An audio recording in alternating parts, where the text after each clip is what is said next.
we just saw Backrooms, and this is our out of the theater reaction to Backrooms.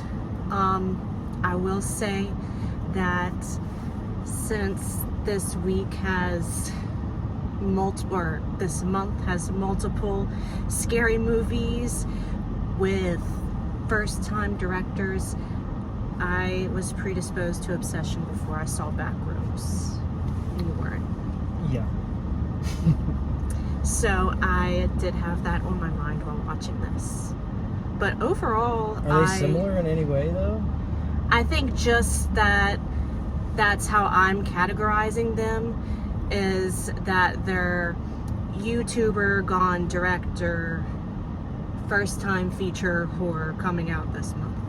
So I think that's just why I'm comparing them in my mind. But yeah, definitely two different stories overall. I thought it was super good. Yeah, I thought it was great. I thought it was good. I thought it took me a while to kind of get into it, I think, just because I am not very familiar with the lore of Backrooms and like where it comes from. So I just know that it's based off of a picture, so I didn't know like where the story was going or how they were going to make this visual concept into a story. And I feel like some parts of that I feel like had some trouble, but overall, like, I think stylistically it kept me entertained.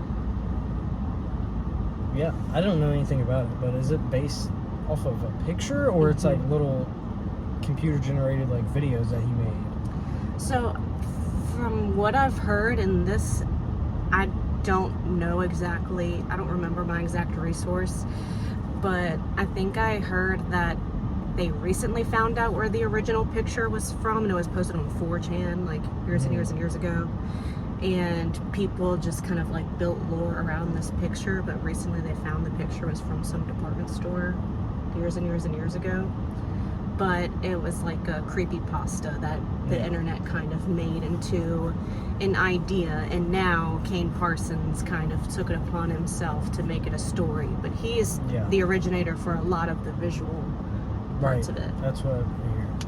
But I think I went into it thinking like that, like the word creepypasta, like that's about as much as I knew about it.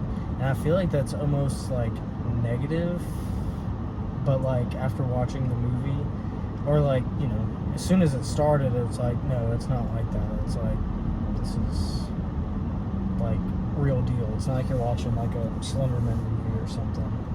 Yeah.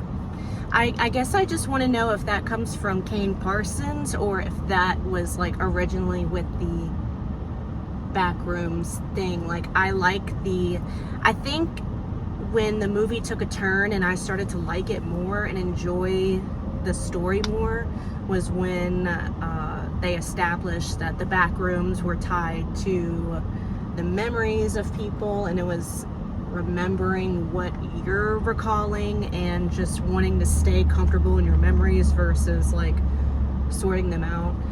I don't know if that came from before Kane Parsons or if that's like original Backrooms lore, but I enjoyed that point of view with the visual concept together.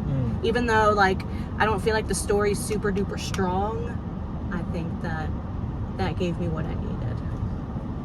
Yeah.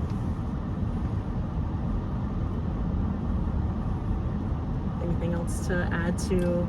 Not really. I'm still just thinking about it. Okay, well, I gave it out of the theater. We haven't digested it too much. Out of the theater, out of 5, I'm giving it a 3.5. Out of 5? I would say that too. I overall enjoyed it. I don't know if I could recommend it to a lot of people, and I don't know if I can truly tell you that I fully grasped everything it was trying to serve me.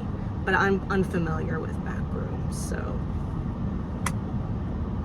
Yeah, I don't know enough about it to judge it based off of the like lore of it.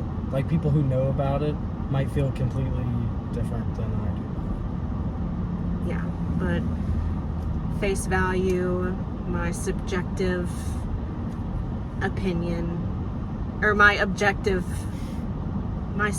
opinion is that Kane Parsons has a really good visual style. I like what he's doing. I want him to do something that's not like, is Backrooms an IP?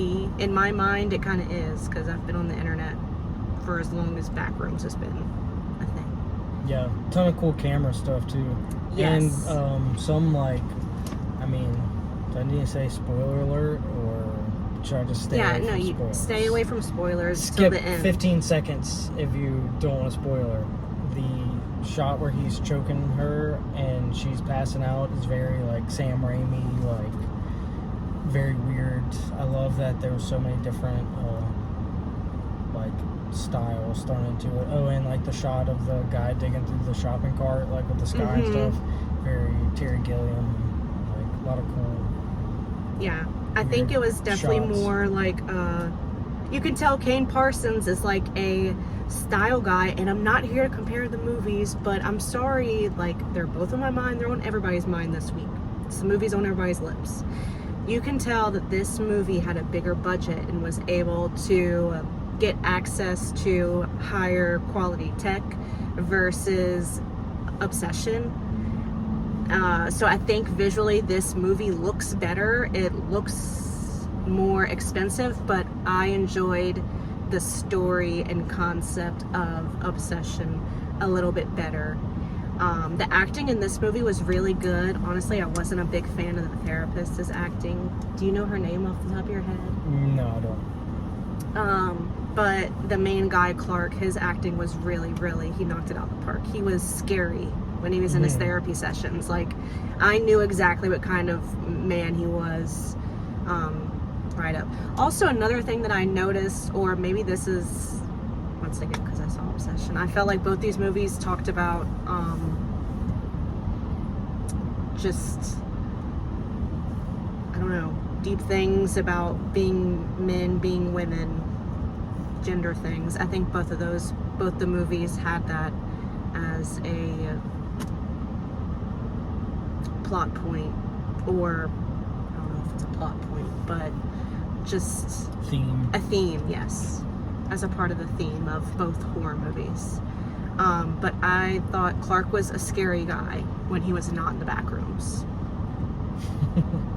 Yeah, I told him that he has to see Obsession now because he hasn't seen it yet, and I do think that I went into this with a different mindset because I've seen the two movies everybody's talking about this week. So hopefully he'll see Obsession, and then we can maybe talk more about the two YouTube movies that just came out and brought the movies back to life. All right.